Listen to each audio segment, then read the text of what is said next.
Hi, welcome to StoryTellers Studios. I'm Squid, and this is Molly Devine. Hi. Thank you for joining us today. Yeah, my pleasure. I'm just going to do a quick little interview about who you are and get a taste of who Molly Devine is. Okay. So first and foremost, how many instruments do you play? I think about 6 or 7. Sometimes I lose count. Well, what do you play? Okay, it's kind of a long story, but I got into music because I wanted to play our family fiddle that's been passed down for generations to the firstborn son on my dad's side since about the late 1700s. But my parents had done some research and heard that it was better for children to start on the piano just to kind of get a better base in music and to understand sheet music and how to read music better. They heard it was just a better foundation.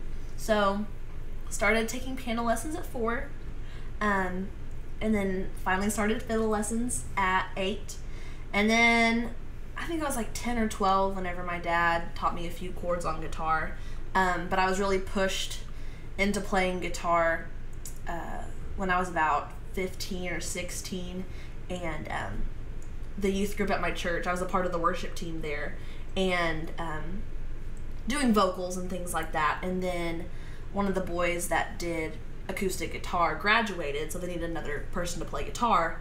And since I knew a few chords, I had to jump up to the plate for that. But I'm kind of thankful because without that, I don't think I would be as minutely skilled as I am in guitar. You know, I wouldn't even be where I am now without that.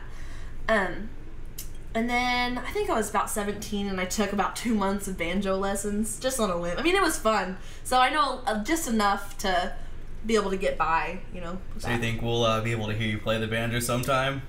Maybe so. I mean, I have a few songs where I play it, so... Okay. Who knows? So what do you want to achieve with the music that you write?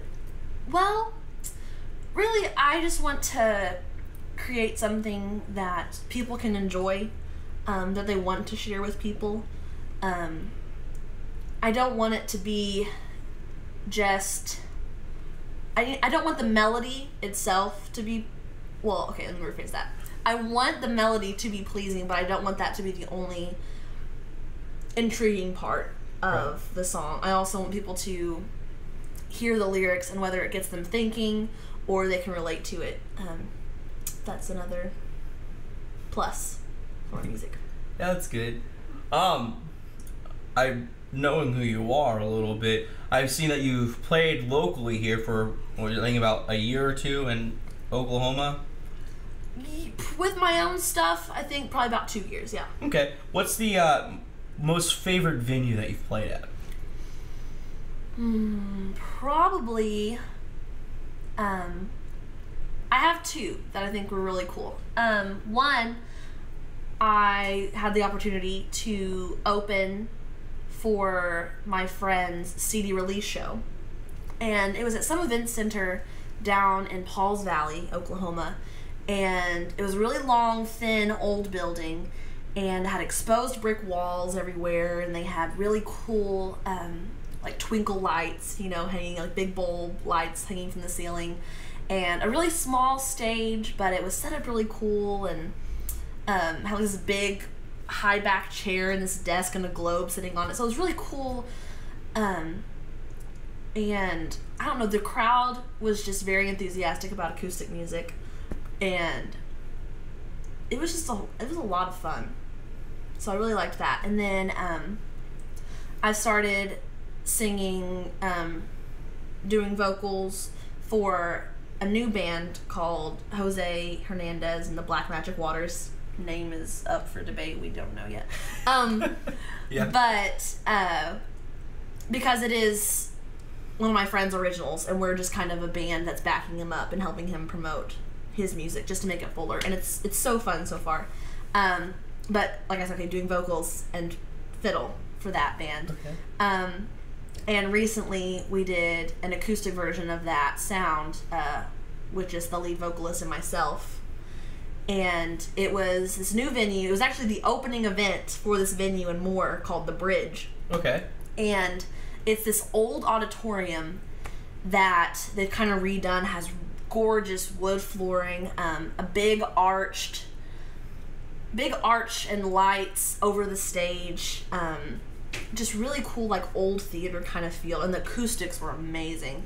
And so that was really fun to play at as well, just because the history that was in that building, and it was a lot of fun. So, yeah. That's awesome. Do you think we'll ever have the opportunity to hear Jose Hernandez and the Black Magic Waters? The Black Magic Waters, sorry.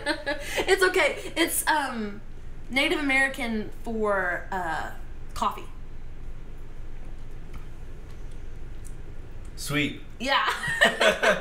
So, but yeah, sure. We've only played one show together so far. We've been together like a month now.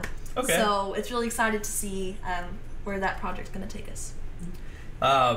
Another question I know we had was, if you were able to give a message to younger artists or artists who are just now stepping into the scenes and lights of Oklahoma, like in the surrounding cities of Oklahoma City, what would your message be to them? I would say to not stop practicing. Don't get discouraged. I know especially for younger people that are learning guitar, since it takes so much like finger strength, and the strings, they can do a toll on your fingertips. Yeah. So until you build up calluses, it kind of sucks. So just keep going, because once you get the calluses, you'll feel hardcore. It'll be great. Don't let anyone tell you have man hands, okay? You don't. It's a privilege. Calluses are the cool kids club. Yeah. Calluses are the shiz, man. I'm kidding. Okay, what? Well, I'm a weird. But yeah, so do not get discouraged. And also, whenever people are starting out, I feel like if not everyone enjoys their music, they get very hurt, and it's very easy to take criticism personally. But I would encourage younger artists to really take criticism with a grain of salt.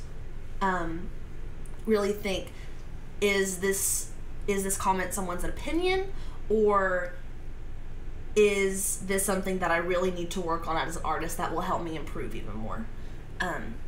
So that's what I have to say to younger artists. It's a really good message, actually. The other thing I personally I'd want to know is, with all of the songs you do write, what would you say the central message or theme for your music would be? Okay. For a few of my songs, well, of course, everyone has the heartbreak songs, like the heart-breaking songs. Yeah. But who doesn't? Yeah. But another common theme I think that I've seen in my writing is being able to realize your weaknesses and realize that you can't do things on your own, whether that be seeking help from relationships with your friends or family or people like that, or from God, and like having faith in that.